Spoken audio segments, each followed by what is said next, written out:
जय हिंद दोस्तों, आपका स्वागत है आदर्श प्रतियोगिता एकेडमी में। आज का सेशन शुरू करते हैं हिंदी के प्रैक्टिस सेट के साथ, जो कि उत्तर प्रदेश पुलिस या लेखपाल वीडियो जिसमें पूछे गए हैं। तो प्रश्न नंबर 114 से शुरू करते हैं। वाच्य के कितने भेद होते हैं?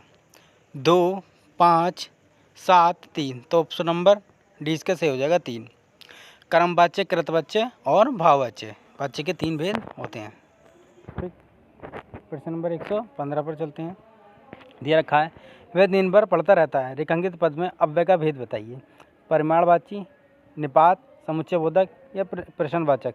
तो सही उत्तर हो जाएगा ऑप्शन नंबर बी, इसका सही उत्तर हो जाएगा हमारा निपात। वह दिन भर पढ़ता रहता है, वह पढ़ता रहता है, वह दिन भर पढ़ता रहता है। इसमें बल जो दिया गया है दिन भर दिया गया है, जो कि हमारा एक निपात का कार्य करता है। जैसे राम अभी नहीं आया, यदि हम बोले राम अभी तक नहीं आया, अभी तक नहीं आया, जहाँ तक जो होगा निपात का कार्य करेगा। तो इसका ऑप्शन नंबर बी सही हो जाएगा। ठीक है, प्रश्न नंबर 116 की बात करते हैं।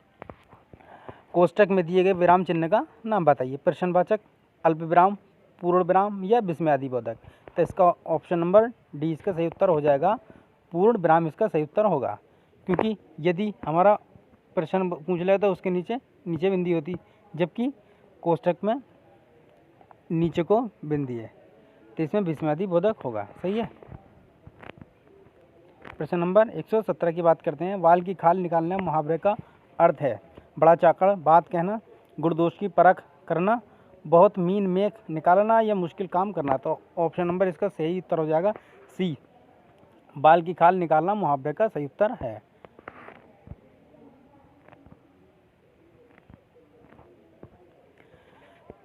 चार दिन की चांदनी फिर अंधेरी रात लोकोक्ति का अर्थ है। थोड़े दिन का सुख, चांद ना दिखाई देना, 4 दिन चांद दिखना या सुखी सुख होना। तो ऑप्शन नंबर इसका ये सही हो जाएगा। थोड़े दिन का सुख, 4 दिन की चांदनी फिर अंधेरी रात।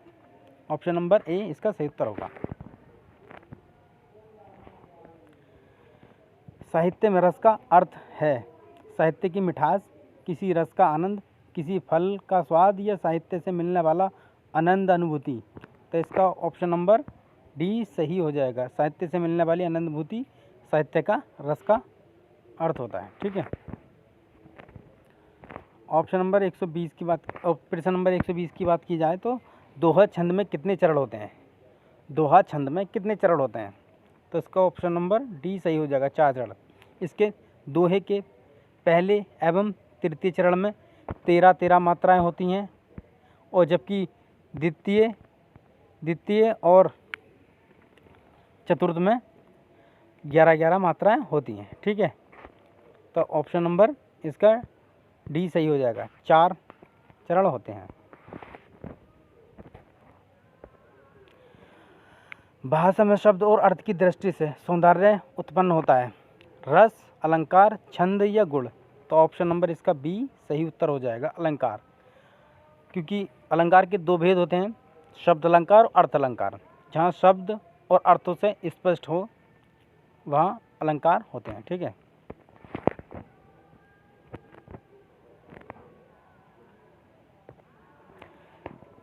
प्रश्न नंबर 122। राला भाषा किस प्रकार के व्यंजन? अंत्यस्थ व्यंजन, अयोग्य व ऊष्मीय या स्पर्श। ऑप्शन नंबर 20 का सही उत्तर हो जाएगा, अंत्यस्थ व्यंजन है या राला भाषा। ठीक है,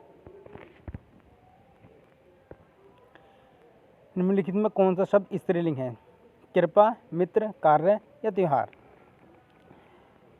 शब्द में या वाक्य में प्रयोग करके देख लेंगे स्त्रीलिंग या पुल्लिंग का भाव उत्पन्न हो रहा है क्या। जैसे उसने कृपया की, मित्र मिल गया, कार्य किया या त्योहार आ गया। तो उसने कृपया की। ठीक है, ऑप्शन नंबर इसका सही हो जाएगा। प्रश्न नंबर 124 की बात करते हैं। वचन किसका बोध कराता है? वचन किसका बोध कराता है? प्राणी या वस्तु के एक या अनेक होने का, प्राणी या वस्तु के एक होने का, प्राणी या वस्तु के अनेक होने का या प्राणी या वस्तु के लिंग का। तो ऑप्शन नंबर इसका ए सही हो जाए, प्राणी या वस्तु के एक या अनेक होने का बोध कराता है। वचन 2 प्रकार के होते हैं, एक वचन और बहुवचन। उसने टेढ़ी चाल चली वाक्य में कौन सा कारक है? कर्म कारक, संबंध कारक, अधिकरण कारक या कर्ता कारक? तो ऑप्शन नंबर इसका डी सही हो जाएगा, कर्ता कारक। उसने टेढ़ी चाल चली। यदि कोई सर्वनाम ले लें, यदि व्यक्ति का नाम लें, राम ने टेढ़ी चाल चली, तो किसने? राम ने, यानी कर्ता ने की विभक्ति आ गई, तो ऑप्शन नंबर डी इसका सही हो जाएगा, कर्ता ने, है ना। ठीक है, दूसरी स्लाइड लगा देते हैं।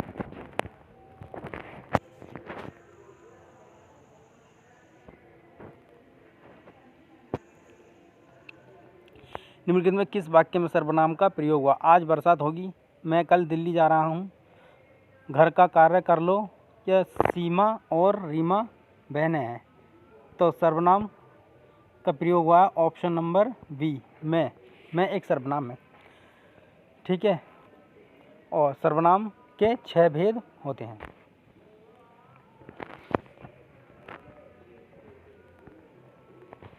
विशेषण किस शब्द की विशेषता बताते हैं? संज्ञा की, कारक की, क्रिया की या वचन की?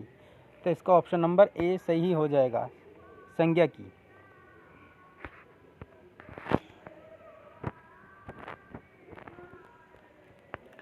कर्म के आधार पर क्रिया के कितने भेद हैं? 3, 4, 6, 2। तो ऑप्शन नंबर डी इसका सही हो जाएगा 2, क्योंकि अकर्मक और सकर्मक क्रिया के आधार पर 2 भेद हैं, अकर्मक और सकर्मक। व्याकरण में काल का अर्थ है अंत, समय, पीड़ा या मृत्यु। तो ऑप्शन नंबर बी इसका सही हो जाएगा, काल का सही अर्थ है समय। ये ताले की चाबी है, रेखांकित में कौन सा कारक है? संप्रदान कारक, अपादान कारक, करण कारक या कर्ता कारक? तो ऑप्शन नंबर इसका ए सही हो जाएगा, संप्रदान कारक, यानी ताले की चाबी है। यहाँ की का के लिए प्रयोग है, जैसे संप्रदान के लिए, है ना, किसकी? ताले के लिए चाबी है। ठीक है, ताले की चाबी है। ऑप्शन नंबर ए इसका सही होता है, संप्रदान कारक। निम्नलिखित में कौन सा शब्द पुल्लिंग है? भावदिया, डिबिया, साध्वी या संचालन? तो ऑप्शन नंबर डी इसका सही उत्तर हो जाएगा, संचालन। निम्नलिखित में कौन सा तत्सम शब्द है? शोक, पृथ्वी, चंद्र या परक? सभी में शोक, इसमें अधिकतर शब्दों में शाह का प्रयोग हो तो तत्सम ही होता है। पृथ्वी में आधा रा लगवा, पृथ्वी आधा था लगवा तो तत्सम होगा। चंद्र बिंदु इसमें नहीं है, ये रा नीचे लगा हुआ है। ऑप्शन नंबर इसका डी सही हो जाएगा, परक। जहाँ ज़्यादातर आधे शब्द दिखाई दें वहाँ तत्सम शब्द होते हैं। किस विकल्प में सभी शब्द तद्भव हैं? आग, जीव, घर? तो ऑप्शन नंबर इसका ए ही सही हो जाएगा। ठीक, बाकी में देखो पत्र, इसमें देखिए सत्य और दुर्बल पुष्प, जो कि हमें तत्सम शब्द की पहचान करा रहा है। मगर आग, जीव, घर प्रत्येक शब्द में कोई भी तत्सम शब्द नहीं है और पूर्ण शब्द हैं। दिए गए विकल्प में कौन सा विकल्प दूध का पर्यायवाची नहीं है? दुग्ध, पेय, गौरव, अमीय? तो ऑप्शन नंबर डी इसका सही हो जाएगा, अमीय। अमीय अमृत और पीयूष का है। ठीक, सापेक्ष का सही विलोम क्या होगा? निरपेक्ष, परोक्ष, प्रत्यक्ष या स्पष्ट? तो ऑप्शन नंबर ए इसका सही उत्तर आ जाएगा, निरपेक्ष। सापेक्ष का सही विलोम होगा निरपेक्ष।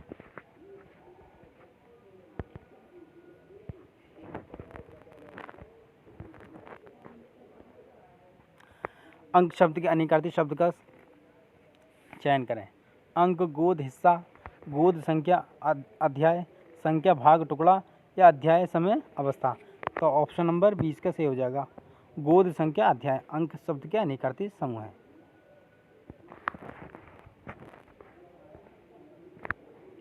अपराध बोध से होने वाली गलानी वाक्य के लिए एक शब्द है। लज्जा, निंदा, आत्मग्लानि या पश्चाताप। तो ऑप्शन नंबर सी इसका सही उत्तर हो जाएगा, आत्मग्लानि।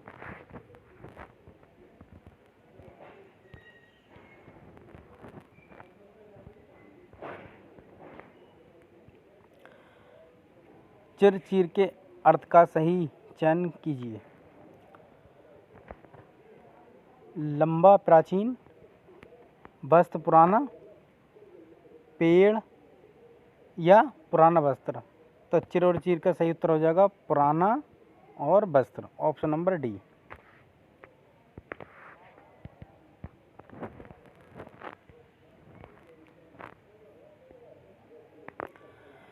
सम उपसर्ग से बना शब्द है।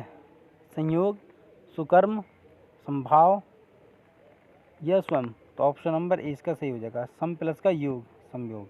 ठीक। प्रश्न नंबर 140 की बात की जाए। रंगीला शब्द में किस प्रकार का प्रत्यय है? गीला, ईला, ला या ईला। तो ऑप्शन नंबर डी, ईला। रंग प्लस का ईला, रंगीला, इसमें प्रत्यय है।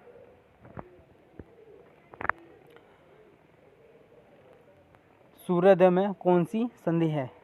गुण, यड़, वृद्धि या दीर्घ। तो इसका ऑप्शन नंबर ए सही हो जाएगा, सूर्य प्लस का उदय, सूर्य उदय है ना, गुण स्वर संधि हो जाएगी, जिसमें आ, छोटा आ प्लस ऊ मिलकर ओ का निर्माण कर रहे हैं, तो इसमें गुण स्वर संधि हो जाएगी, एक मात्रा।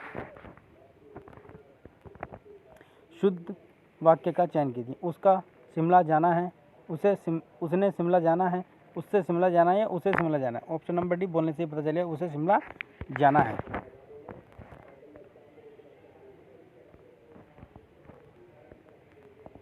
सज्जन शब्द में समास है।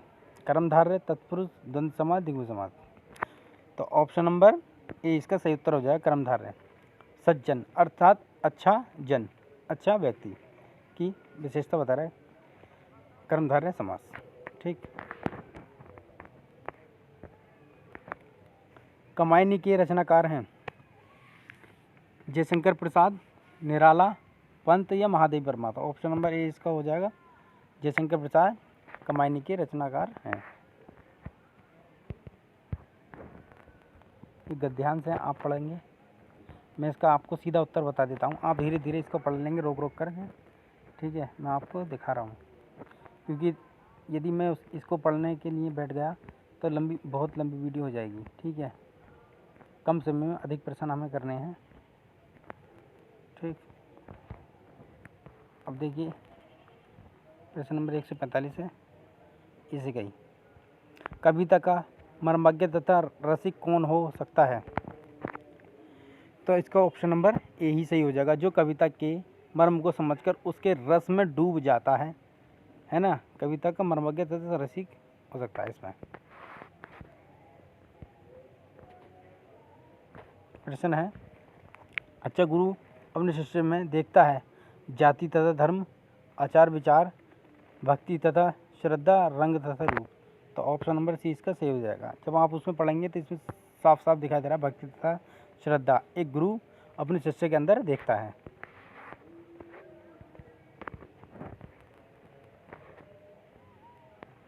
पुष्प का सौंदर्य किस में है? तोड़ने वाले की दृष्टि में, देखने वाले की दृष्टि में, स्वयं पुष्प में या पाने वाले की दृष्टि में है। तो जब आप पैराग्राफ को पढ़ेंगे तो दिखाई दीजिएगा सीधे सीधे, देखने वाले की दृष्टि में पुष्प की सौंदर्य है।